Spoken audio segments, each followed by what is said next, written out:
ನಮಸ್ಕಾರ ವೀಕ್ಷಕರೇ, ಇವತ್ತು ಪ್ಯಾಂಟ್ ಕಟಿಂಗ್ ಯಾವ ರೀತಿ ಮಾಡೋದು ಅಂತ ನೋಡ್ಕೊಳ್ಳೋಣ ಬನ್ನಿ.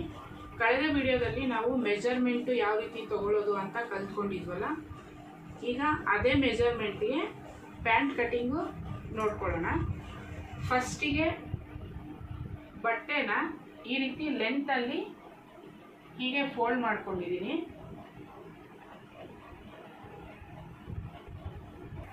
ನೋಡಿ 4 ಫೋಲ್ಡ್ ಇದೆ.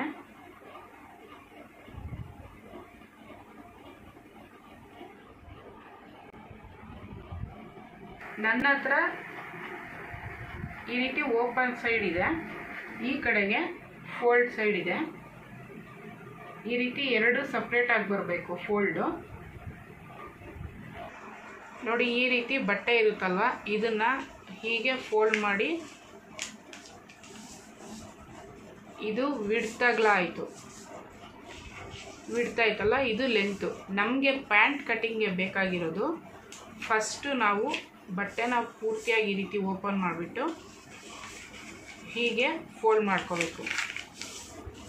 ನಾವು ಯಾವಾಗಲೂ ಡ್ರೆಸ್ಗೆ ಏನು ಮಾಡ್ತೀವಿ, ಬಟ್ಟೆ ಲೆಂತ್ ಇದೆ ಈ ರೀತಿ ಹಾಕ್ಕೊಳ್ತೀವಲ್ಲ, ಇದಕ್ಕೆ ವಿಡ್ತಲ್ಲಿ ಈ ರೀತಿ ಫೋಲ್ಡ್ ಮಾಡ್ಕೊಂಡ್ಬಿಟ್ಟು ಮತ್ತೆ ಇದನ್ನು ಹೀಗೆ ಫೋಲ್ಡ್ ಮಾಡ್ಕೋಬೇಕು. ನಾನೀಗ ಈ ರೀತಿ ಇಟ್ಕೊಂಡಿದ್ದೀನಿ ಬಟ್ಟೆನ. ನೋಡಿ ಇಲ್ಲಿ ಫೋಲ್ಡ್ ಸೈಡು ಈ ಕಡೆ ಬರುತ್ತೆ, ಈ ಕಡೆ ಓಪನ್ ಸೈಡ್ ಬರುತ್ತೆ, 4 ಲೇಯರು ಇರುತ್ತೆ. ಈ ರೀತಿ ಫೋಲ್ಡ್ ಮಾಡ್ಕೋಬೇಕು. ಇಲ್ಲಿಂದ ಲೆಂತ್ನ ನಾವು ಮಾರ್ಕ್ನ ಮಾಡ್ಕೋಬೇಕಾಗುತ್ತೆ. ಇದೇ ರೀತಿ ಬಟ್ಟೆನ ಫೋಲ್ಡ್ ಮಾಡಿದ್ದೀನಿ. ಇದು ಬ್ಯಾಕ್ ಪಾರ್ಟು. ನೋಡಿ ಇದು ಬ್ಯಾಕ್ ಪಾರ್ಟು, ಇದು ಫ್ರಂಟ್ ಪಾರ್ಟ್.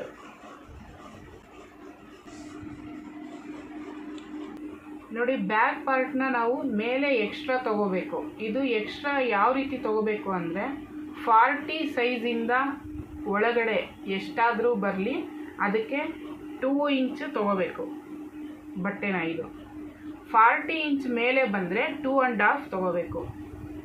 ಇದು ಎಲ್ಲ ಸೈಜ್ಗೂ ಫಿಕ್ಸ್ ಆಗಿರುತ್ತೆ. ಯಾಕೆಂದರೆ ಬ್ಯಾಕ್ ಪಾರ್ಟಲ್ಲಿ ನಮಗೆ ನೋಡಿ ಪ್ಯಾಂಟ್ ಈ ರೀತಿ ಬರುತ್ತಲ್ವ,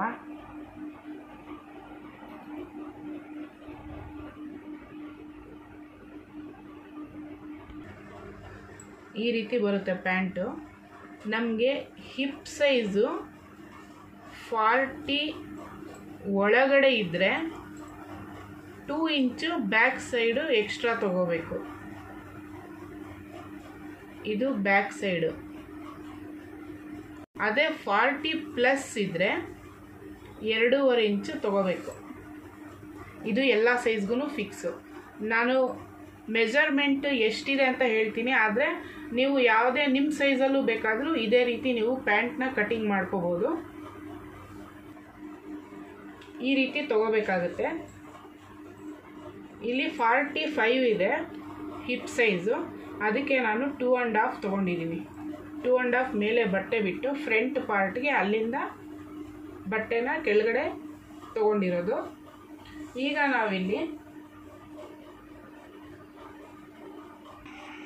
ಎಲಾಸ್ಟಿಕ್ಕು ಅಥವಾ ಬೆಲ್ಟ್ ಯಾವುದೇ ಮಾಡಿದ್ರೂ ನಾವು ಫಸ್ಟು ಬೆಲ್ಟ್ ಎಷ್ಟು ಇಡಬೇಕು ಅಂತ ನೋಡ್ಕೋಬೇಕು. ನಾನಿಲ್ಲಿ 1 ಇಂಚ್ ಎಲಾಸ್ಟಿಕ್ನ ಯೂಸ್ ಮಾಡ್ತಾ ಇದ್ದೀನಿ. ಅದಕ್ಕೋಸ್ಕರ ಫೋಲ್ಡಿಂಗು ಪ್ಲಸ್ ಎಲಾಸ್ಟಿಕ್ಗೆ 2 ಇಂಚ್ನ ಬಿಡ್ತಾ ಇದ್ದೀನಿ. ಇಲ್ಲಿ ಒಂದು ಸ್ಟ್ರೈಟ್ ಲೈನ್ನ ಹಾಕ್ಕೊಳ್ಳೋಣ.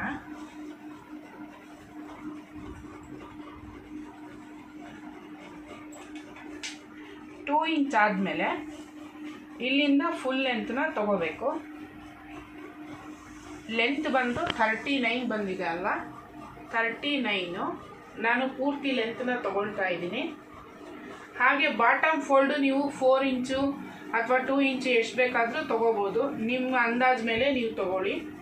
ಇಲ್ಲಿಂದ ನಾನು 2 ಇಂಚು ತೊಗೊಳ್ತಾ ಇದ್ದೀನಿ.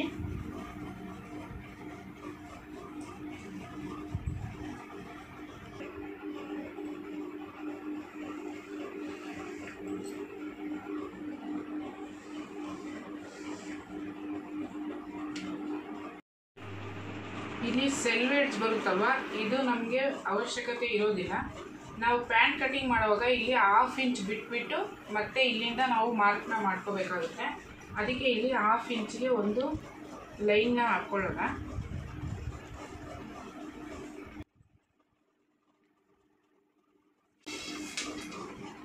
ನೋಡಿ, ಈ ರೀತಿ ಲೈನ್ನ ಹಾಕ್ಕೋಬೇಕು.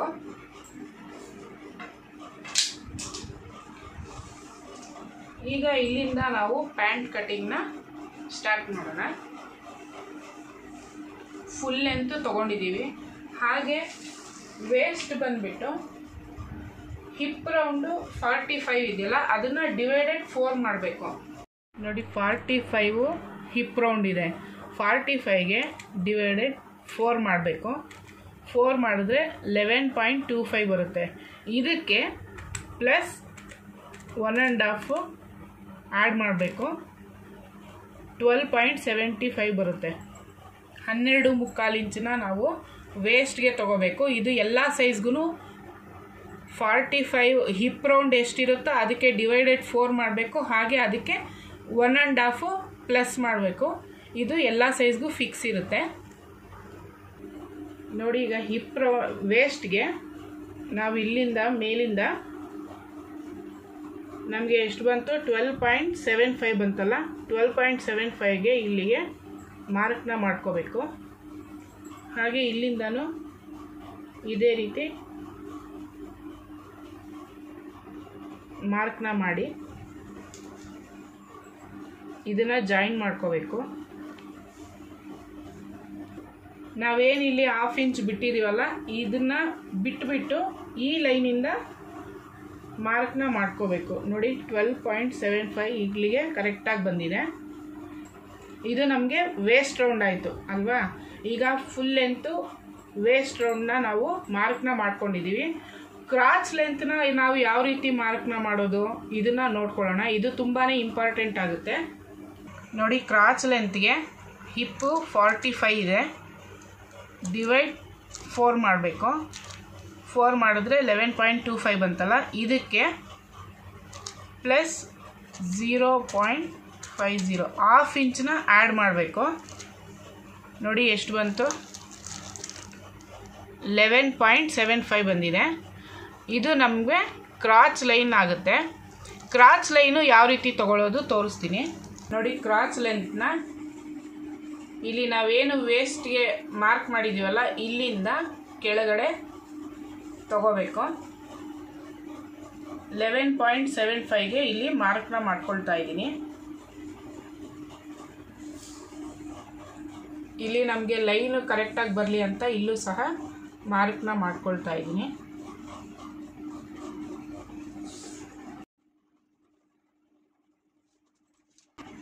ಇದಕ್ಕೆ ಒಂದು ಸ್ಟ್ರೈಟ್ ಲೈನ್ನ ಹಾಕ್ಕೋಬೇಕು.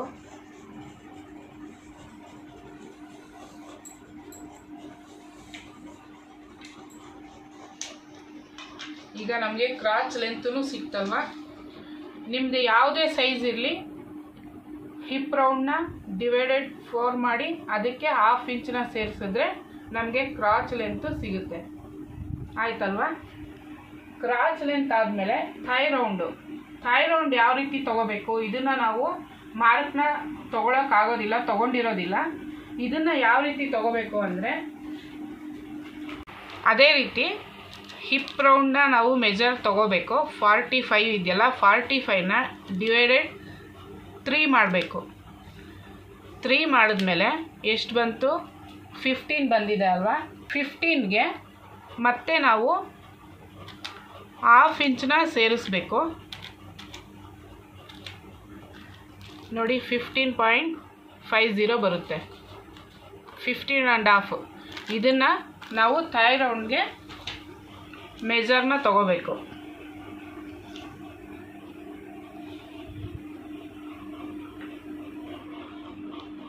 ಫಿಫ್ಟೀನ್ ಆ್ಯಂಡ್ ಹಾಫ್ಗೆ ಇಲ್ಲಿಗೆ ಮಾರ್ಕ್ನ ಮಾಡ್ಕೊಳ್ತಾ ಇದ್ದೀನಿ. ವೇಸ್ಟ್ ರೌಂಡು 12.75 ಬಂದಿತ್ತಲ್ಲ, ಅದನ್ನು ಇಲ್ಲಿ ಥೈ ರೌಂಡ್ ಹತ್ರ ಮಾರ್ಕ್ನ ಮಾಡ್ಕೊಳ್ಳಿ. 12.75ಗೆ ಇಲ್ಲೂ ಮಾರ್ಕ್ ಮಾಡಿಕೊಂಡು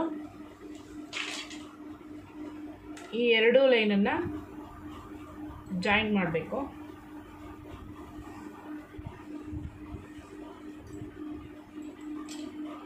ಈ ರೀತಿ ಜಾಯಿನ್ ಆದಮೇಲೆ ಇಲ್ಲಿ ಥಾಯ್ ರೌಂಡ್ ಮೆಜರ್ಮೆಂಟ್ ನಾವು ಯಾವ ರೀತಿ ಬರುತ್ತೆ ಅಂತ ಮಾರ್ಕ್ನ ಮಾಡ್ಕೊಂಡಿದ್ದೀವಲ್ಲ, ಇಲ್ಲಿ ನೋಡ್ಕೊಳ್ಳಿ ಇದು ಎಷ್ಟು ಬಂದಿದೆ ಅಂತ.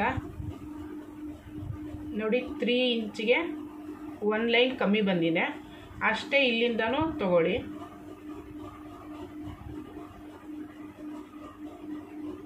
ಇಲ್ಲಿಂದ ಈ ರೀತಿ ತಗೊಂಡು ಇದನ್ನು ಕರ್ವ್ ಸ್ಕೇಲ್ ಇರುತ್ತಲ್ಲ ಇದರಿಂದ ಈ ರೀತಿ ಶೇಪ್ನ ಹಾಕಬೇಕು.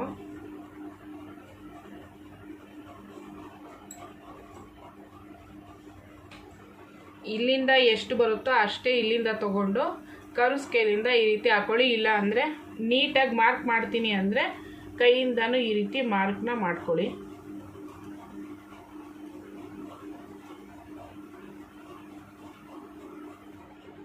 ಈ ರೀತಿ ಶೇಪ್ ಬರಬೇಕು. ಈಗ ಇದನ್ನು ಮಾರ್ಕ್ ಮಾಡ್ಕೊಳ್ಳಿ, ಎಷ್ಟು ಬಂತು ನೋಡಿ. ಥಾಯ್ ರೌಂಡು 15.5 ಬಂದಿದೆಯಲ್ವಾ, ಇದನ್ನು ಆಫ್ ಮಾಡ್ಕೊಳ್ಳಿ.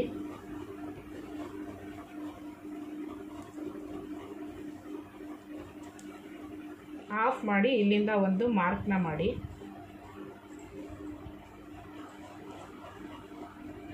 ಎಷ್ಟು ಬಂದಿದೆ? 7.75 ಬಂದಿದೆ ಅಲ್ವಾ. ಇದನ್ನು ಇಲ್ಲೂ ಸಹ ಪೂರ್ತಿ ಲೆಂತಲ್ಲೂ ಮಾರ್ಕ್ನ ಮಾಡ್ಕೋಬೇಕು.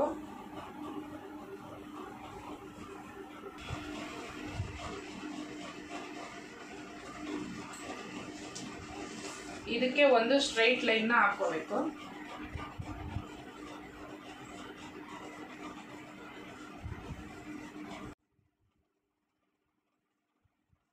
ಈಗ ಈ ಸ್ಟ್ರೈಟ್ ಲೈನ್ ಆಯ್ತಲ್ವಾ, ನಾವಿಲ್ಲಿ ನೀ ರೌಂಡ್ನ ತೊಗೊಂಡಿದ್ದೀವಿ, ನೀ ಲೆಂತ್ನ ನಾವು ತೊಗೊಂಡಿಲ್ಲ. ನೀ ಲೆಂತ್ನ ನಾವು ಯಾವ ರೀತಿ ಮಾರ್ಕ್ನ ಮಾಡ್ಕೋಬೇಕು ಅಂದರೆ, ವೇಸ್ಟ್ ಲೈನ್ ಇರುತ್ತಲ್ವ, ಇಲ್ಲಿಂದ ಇಲ್ಲಿಗೆ ಹಾಫ್ ಮಾಡಿ, ಇದು ಎಲ್ಲಿಗೆ ಬರುತ್ತೋ ಇಲ್ಲಿಗೆ ನೀ ಲೆಂತ್ ಆಗುತ್ತೆ. ಫುಲ್ ಲೆಂತಲ್ಲಿ ಆಫ್ ಮಾಡಿದ್ರೆ ಅಲ್ಲಿ ನಮಗೆ ನೀ ಲೆಂತ್ ಸಿಗುತ್ತೆ. ಇಲ್ಲಿಂದ ನಾವು ನೀ ರೌಂಡ್ನ ನಾವು ಆಲ್ರೆಡಿ ತೊಗೊಂಡಿದ್ದೀವಲ್ಲ ಅದನ್ನು ಮಾರ್ಕ್ನ ಮಾಡ್ಕೋಬೇಕು. ನೀ ರೌಂಡು ನಮಗೆ ಎಷ್ಟು ಬಂದಿದೆ? 21 ಬಂದಿದೆ ಅಲ್ವಾ.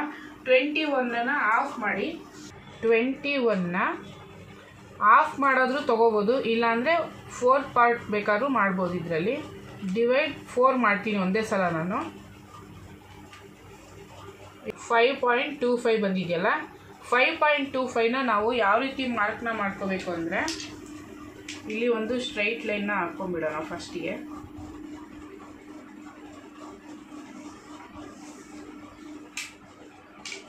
ಇದು ನೀ ಲೆಂತ್ ಆಯ್ತಲ್ವ, ಇಲ್ಲಿಂದ 5.25ನ ಈ ಲೈನಿಂದ ಹೊರಗಡೆ ಈ ರೀತಿ ಮಾರ್ಕ್ನ ಮಾಡ್ಕೋಬೇಕು. ಹಾಗೆ ಈ ಲೈನಿಂದ ಈ ಕಡೆನೂ ಸಹ 5.25ಗೆ ಮಾರ್ಕ್ನ ಮಾಡ್ಕೋಬೇಕು. ನೋಡಿ ಈಗ ಆರಾಮ್ಸೆ ನಮಗೆ ನೀ ರೌಂಡು ಸಿಕ್ಕಾಗಿದೆ. 10.5 ಬರುತ್ತೆ ನೋಡಿ, 21 ಕರೆಕ್ಟಾಗಿ ಬರುತ್ತೆ. ಈಗ ಬಾಟಮ್ನ ನಾವು ಯಾವ ರೀತಿ ಮಾರ್ಕ್ ಮಾಡ್ಕೋಬೇಕು ಅಂದರೆ, 13.50 ಇದೆ ಬಾಟಮ್ಮು. ಇದನ್ನು ಸಹ ಡಿವೈಡ್ 4 ಮಾಡ್ಕೊಳ್ಳಿ. ನೋಡಿ ಎಷ್ಟು ಬಂತು? 3.375 ಬಂದಿದೆ. ಇಲ್ಲಿ ಎಷ್ಟೇ ಬರಲಿ, 3 ಆದಮೇಲೆ 3 ಪಾಯಿಂಟ್ ಆದಮೇಲೆ ಎಷ್ಟೇ ಡಿಜಿಟ್ಸ್ ಇರಲಿ, ನಮಗೆ ಫಸ್ಟ್ ಯಾವ ಡಿಜಿಟ್ ಇರುತ್ತೋ ಅದೊಂದೇ ನಮಗೆ ಲೆಕ್ಕ ಬರೋದು, ಇದೆಲ್ಲ ಲೆಕ್ಕ ಬರೋದಿಲ್ಲ. ಹಾಗಾಗಿ 3.3 ಬರುತ್ತೆ ನೋಡಿ. 3.3ನ ನಾವು ಎಲ್ಲಿಂದ ಮಾರ್ಕ್ ಮಾಡಬೇಕು ಅಂದರೆ, ನಾವು ನೀ ರೌಂಡ್ನ ಮಾಡಿದ್ವಲ್ಲ ಅದೇ ರೀತಿ 3.25 ಮೇಲೆ ಒಂದು ಲೈನು, ಈ ಕಡೆ ಒಂದು ಮಾರ್ಕ್ ಮಾಡ್ಕೊಳ್ಳಿ. ಹಾಗೆ ಈ ಕಡೆನೂ ಒಂದು ಮಾರ್ಕ್ನ ಮಾಡ್ಕೊಳ್ಳಿ.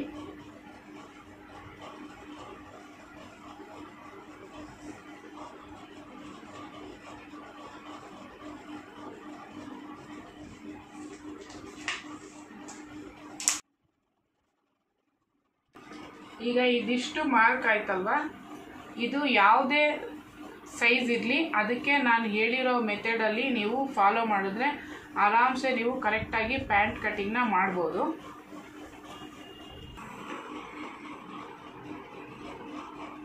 ಈಗ ಇದನ್ನು ನೀ ರೌಂಡು ಹಾಗೆ ಬಾಟಮ್ನ ಜಾಯಿಂಟ್ ಮಾಡ್ಕೊಳ್ಳೋಣ.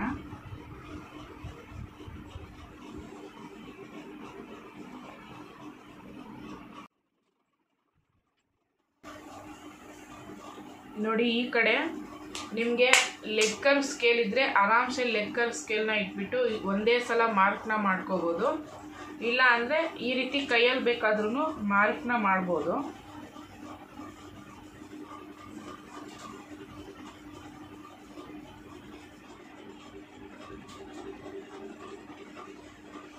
ಶೇಪ್ ಸ್ವಲ್ಪ ಕೊಡಬೇಕಾಗುತ್ತೆ. ಇಲ್ಲಿಂದ ಮತ್ತೆ ಒಂದು 1/2 ಇಂಚ್ ಒಳಗಡೆ, 1 ಪಾಯಿಂಟ್ ಒಳಗಡೆ ಈ ರೀತಿ ರೌಂಡ್ ಬರಬೇಕು. ನಮ್ಗೆ ಯಾವುದೇ ಕಾರಣಕ್ಕೂ ಇಲ್ಲಿ ಈ ರೀತಿ ಟ್ರಯಾಂಗಲ್ ಶೇಪ್ ಬರಬಾರ್ದು, ರೌಂಡ್ ಶೇಪ್ ಬರಬೇಕು. ಸ್ವಲ್ಪ ಮೇಲೆ ಈ ರೀತಿ ತಗೋಬೇಕು. ನೋಡಿ, ಈ ಸ್ಕೇಲಿಂದನೂ ತೋರಿಸ್ತೀನಿ.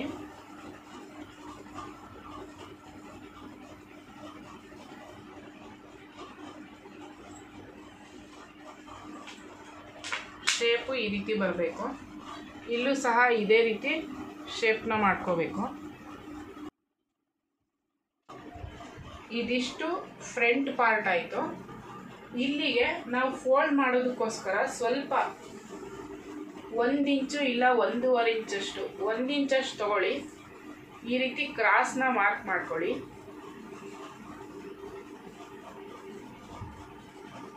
ಇಲ್ಲೂ ಸಹ ಅದೇ ರೀತಿ ಮಾರ್ಕ್ನ ಮಾಡ್ಕೊಳ್ಳಿ.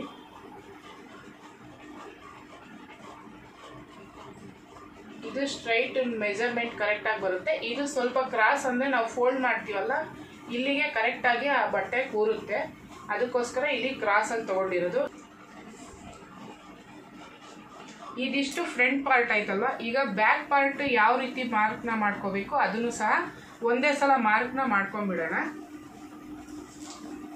ನಾವು ಮೇಲೆ ಆಗಲೇ ಹೇಳ್ದಾಗೆ ಆಲ್ರೆಡಿ 2.5 ಇಂಚು ಮೇಲೆ ಎಕ್ಸ್ಟ್ರಾ ತೊಗೊಂಡಿದ್ದೀವಲ್ಲ, ಇದನ್ನು ಸಹ ಇದಕ್ಕೇ ಜಾಯಿಂಟ್ ಮಾಡ್ಕೋಬೇಕು. ವೇಸ್ಟ್ ಎಷ್ಟಿತ್ತಲ್ವ ಅದಕ್ಕೇ ಜಾಯಿಂಟ್ ಮಾಡಿಕೊಂಡು ಒಂದ್ಸಲ ಚೆಕ್ ಮಾಡ್ಕೊಳ್ಳಿ. 12.75 ಇದೆಯಲ್ಲ, ಇದು ಸಹ ಅಷ್ಟೇ ಬರಬೇಕು. ಇಲ್ಲಿಂದ ಇಲ್ಲಿಗೆ ಸೇರಿಸ್ಬೇಕು ಕ್ರಾಸಲ್ಲಿ.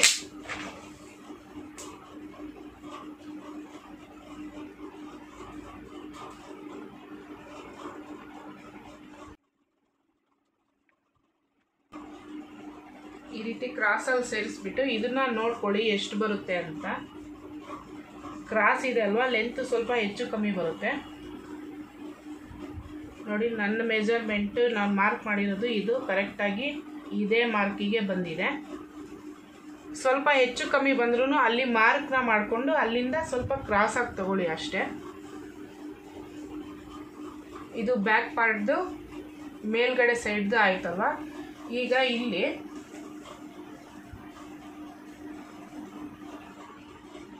ಕ್ರಾಚ್ ರೌಂಡಲ್ಲಿ ಇದೆಷ್ಟು ಬಂದಿದೆ ನೋಡ್ಕೊಳ್ಳಿ. 3 ಇಂಚಿಗೆ 1 ಪಾಯಿಂಟ್ ಕಮ್ಮಿ ಬಂದಿದೆಯಲ್ಲ, ಅಷ್ಟೇ ಇಲ್ಲೂ ಸಹ ತಗೊಳ್ಳಿ ಎಕ್ಸ್ಟ್ರಾ.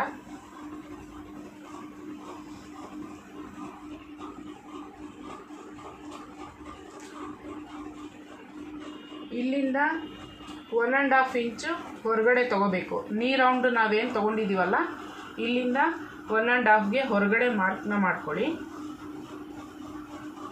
ಇದು ಬ್ಯಾಕ್ ಪಾರ್ಟ್ದು. ಹಾಗೆ ಇಲ್ಲಿ ಬಾಟಮ್ ರೌಂಡಲ್ಲಿ 1 ಇಂಚಷ್ಟು ತೊಗೊಂಡ್ರೆ ಸಾಕು.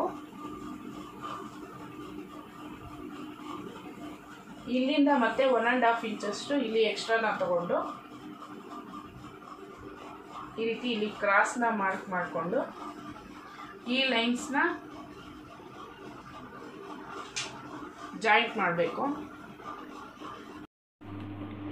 ನೋಡಿ, ಈಗ ಬ್ಯಾಕ್ ಪಾರ್ಟ್ಗೆ ಇಲ್ಲಿ ಬ್ಯಾಕ್ ಪಾರ್ಟ್ ನಾವು ಮೇಲೆ ಏನು ಮೆಜರ್ ತೊಗೊಂಡಿದ್ದೀವಲ್ಲ, ಇಲ್ಲಿಂದ ಫ್ರಂಟ್ ಪಾರ್ಟ್ ಹತ್ರ ಈ ರೀತಿ ಇಟ್ಟು ಇದನ್ನು ಒಂದು ಲೈನ್ನ ಮಾಡ್ಕೋಬೇಕು. ಈ ಲೈನ್ ಆದಮೇಲೆ ನಾವು ಇಲ್ಲಿಂದ ಇಲ್ಲಿಗೆ ಬ್ಯಾಕ್ ಪಾರ್ಟ್ಗೆ ತೊಗೊಂಡಿದ್ದೀವಲ್ಲ ಕ್ರಾಚ್ ಲೈನು, ಇಲ್ಲಿಂದ ಈ ರೀತಿ ಕರ್ವ್ ಸ್ಕೇಲಿಂದ ರೌಂಡ್ ಶೇಪ್ನ ಮಾರ್ಕ್ನ ಮಾಡ್ಕೋಬೇಕು.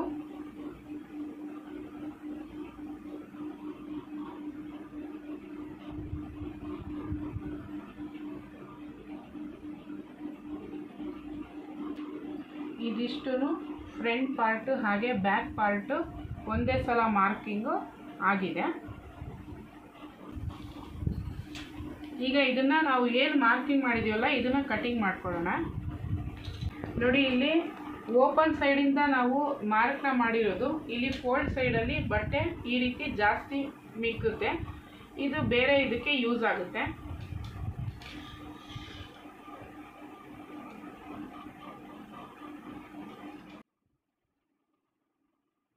ಫಸ್ಟಿಗೆ ನಾವು ಬ್ಯಾಕ್ ಪಾರ್ಟ್ನ ಕಟಿಂಗ್ ಮಾಡ್ಕೊಂಡ್ಬಿಡೋಣ.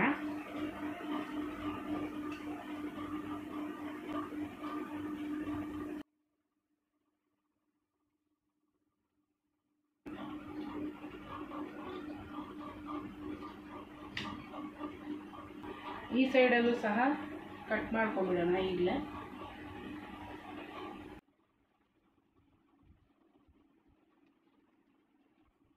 ನೋಡಿ, ಇದನ್ನು ಕ್ರಾಸಲ್ಲಿ ಈ ರೀತಿ ಸ್ಟ್ರೈಟಾಗಿ ಕಟ್ ಮಾಡಬಾರ್ದು. ಸ್ವಲ್ಪ ಇಲ್ಲಿ ನಾವು ರೌಂಡ್ ಶೇಪ್ ಮಾಡ್ಕೊಂಡಿದ್ವಲ್ಲ ಅದೇ ರೀತಿ ಕಟಿಂಗ್ನ ಮಾಡ್ಕೋಬೇಕು.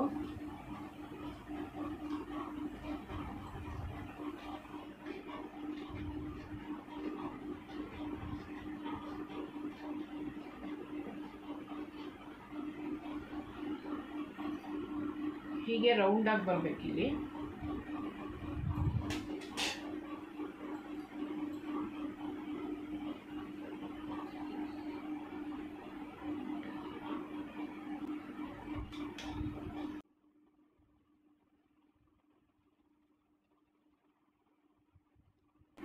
ನೋಡಿ, ಇದು ನಾವು ಬ್ಯಾಕ್ ಪಾರ್ಟ್ ಕಟ್ ಮಾಡಿದ್ದೀವಲ್ಲ, ಇದೇನಾದರೂ ಸಪೋಸ್ ನಿಮಗೆ ಫ್ರಂಟ್ ಪಾರ್ಟ್ ಮೇಲೆ ಏನಾದರೂ ಮಾರ್ಕಿಂಗ್ ಬಂದರೆ ಫ್ರಂಟ್ ಪಾರ್ಟ್ನ ತೆಗೆದುಬಿಟ್ಟು ಬ್ಯಾಕ್ ಪಾರ್ಟ್ನ ಕಟಿಂಗ್ ಮಾಡ್ಕೊಳ್ಳಿ. ಇಲ್ಲಿ ಫ್ರಂಟ್ ಪಾರ್ಟು ಹಾಗೆ ಬ್ಯಾಕ್ ಪಾರ್ಟು ಸಪ್ರೇಟ್ ಆಗಿದೆ, ಅದಕ್ಕೋಸ್ಕರ ನಾನು ಒಂದೇ ಸಲ ಕಟಿಂಗ್ ಮಾಡ್ಕೊಂಡಿದ್ದೀನಿ.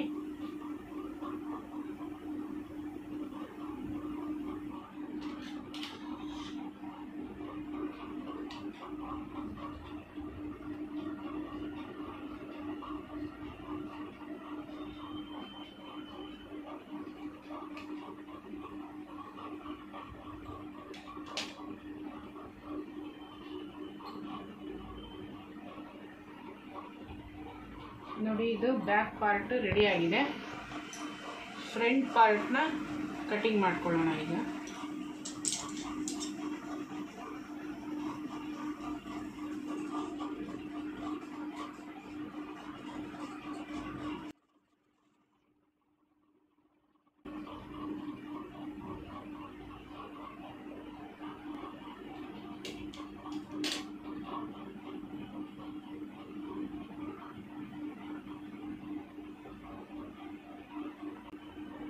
ಎರಡು ಲೇಯರ್ನ ತೊಗೊಂಡ್ಬಿಟ್ಟು ಫ್ರಂಟ್ ಪಾರ್ಟ್ನ ಕಟಿಂಗ್ ಮಾಡ್ಕೊಳ್ಳಿ.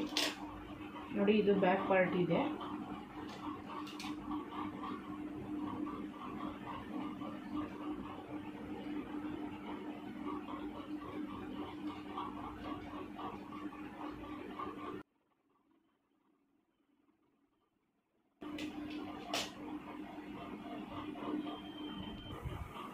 ನೋಡಿ, ಈಗ front part back part cutting ಆಗಿದೆ. ಇಲ್ಲಿ ಸ್ವಲ್ಪ ಹೊತ್ತು ಫ್ರಂಟ್ ಪಾರ್ಟ್ನ ಫೋಲ್ಡ್ ಮಾಡಿಬಿಡೋಣ. ಫೋಲ್ಡ್ ಮಾಡಿಬಿಟ್ಟು ನಾವು ಎಲಾಸ್ಟಿಕ್ಗೆ ಎಷ್ಟು ಬಿಟ್ಟಿದ್ವಿ, 2 ಇಂಚ್ ಬಿಟ್ಟಿದ್ವಲ್ಲ, ಇಲ್ಲೂ ಸಹ 2 ಇಂಚ್ನ ಮಾರ್ಕ್ ಮಾಡ್ಕೊಳ್ಳೋಣ.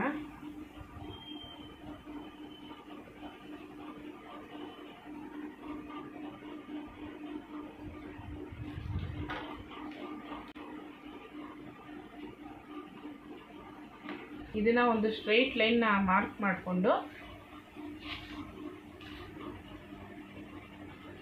ಇಲ್ಲಿ ಫ್ರಂಟ್ ಪಾರ್ಟ್ಗೆ ಸ್ಟ್ರೈಟ್ ಇದೆ ಅಲ್ವಾ, ಅದು ಕರೆಕ್ಟಾಗಿ ಫೋಲ್ಡ್ ಆಗುತ್ತೆ. ಇದು ಕ್ರಾಸ್ ಇರೋದಕ್ಕೋಸ್ಕರ ಈಗ ಈ ರೀತಿ ಬಂದಾಗ ಏನು ಮಾಡಬೇಕು ಅಂದರೆ,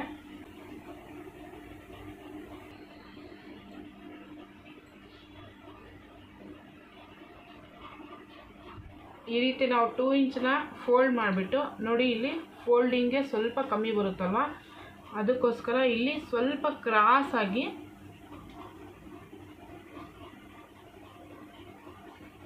ಸ್ವಲ್ಪ ಅಷ್ಟೇ ಕ್ರಾಸಾಗಿ ಈ ರೀತಿ ಶೇಪ್ನ ಕೊಟ್ಟರೆ ಕ್ಲೀನಾಗಿ ಕೂರುತ್ತೆ. ನೋಡಿ, ಇಷ್ಟೇ ಬಟ್ಟೆ ತೆಗೆದಿರೋದು. ಇದು ಈಗ ಪರ್ಫೆಕ್ಟಾಗಿ ಕೂರುತ್ತೆ ನೋಡಿ. ನಾವು ಫೋಲ್ಡ್ ಮಾಡಿದ್ಮೇಲೂ ಇದು ಕರೆಕ್ಟಾಗಿ ಬರುತ್ತೆ.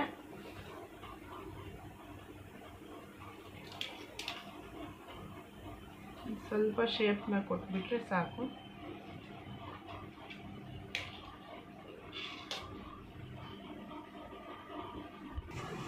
ನೋಡಿ, ಈಗ ಫ್ರಂಟ್ ಪಾರ್ಟು ಹಾಗೆ ಬ್ಯಾಕ್ ಪಾರ್ಟು ಕಟಿಂಗ್ ಆಗಿದೆ. ನಿಮಗೆ ನೀಟಾಗಿ ಕಾಣಿಸ್ತಾ ಇದೆ. ನಾನು ಏನು ಮೆಜರ್ಮೆಂಟಲ್ಲಿ ಫಾರ್ಮುಲಾ ಹೇಳಿದ್ದೀನೋ ಅದನ್ನು ನೀವು ಯಾವುದೇ ಮೆಜರ್ಮೆಂಟ್ಗೂ ಅಪ್ಲೈ ಮಾಡ್ಬೋದು. ಸೇಮ್ ಆ್ಯಸ್ ಇಟ್ ಈಸ್ ಹಾಗೆ ಬರುತ್ತೆ. ಇದು ಪೂರ್ತಿಯಾಗಿ ಕಟಿಂಗ್ ಆಗಿದೆ. ಇದು ಬಟ್ಟೆ ಪೂರ್ತಿ ತೆಳ್ಳಗಿರೋದ್ರಿಂದ ಇದಕ್ಕೆ ನಾನು ಲೈನಿಂಗ್ನ ಕಟಿಂಗ್ ಮಾಡ್ಕೊಳ್ತೀನಿ. ಹಾಗೆ ಇದಕ್ಕೆ ಪಾಕೆಟ್ನ ಯಾವ ರೀತಿ ಕಟ್ ಮಾಡಬೇಕು ಅಂತ ನಾನು ಲೈನಿಂಗ್ ಕಟ್ ಮಾಡಿಕೊಂಡು ನೆಕ್ಸ್ಟ್ ಕ್ಲಾಸಲ್ಲಿ ಸ್ಟಿಚಿಂಗ್ ಮಾಡ್ತೀವಲ್ಲ ಆಗ ನಿಮಗೆ ಪಾಕೆಟ್ ಕಟಿಂಗೂ ತೋರಿಸ್ತೀನಿ. ನಿಮಗೆ ಈ ವಿಡಿಯೋ ಇಷ್ಟ ಆಗಿದೆ ಅಂದ್ಕೊಳ್ತೀನಿ. ಹಾಗಿದ್ದಲ್ಲಿ ಈ ಕೂಡಲೇ CS ಫ್ಯಾಷನ್ ಕ್ರಿಯೇಷನ್ನ ಸಬ್ಸ್ಕ್ರೈಬ್ ಮಾಡ್ಕೊಳ್ಳಿ. ಹಾಗೆ ಲೈಕ್ ಮಾಡಿ, ಶೇರ್ ಮಾಡಿ, ಕಮೆಂಟ್ ಮಾಡಿ. ಇದೇ ರೀತಿ ಕ್ಲಾಸಸ್ನ ಕಲಿಯೋದಕ್ಕೆ ತುಂಬಾ ಈಸಿ ಆಗುತ್ತೆ. Thank you.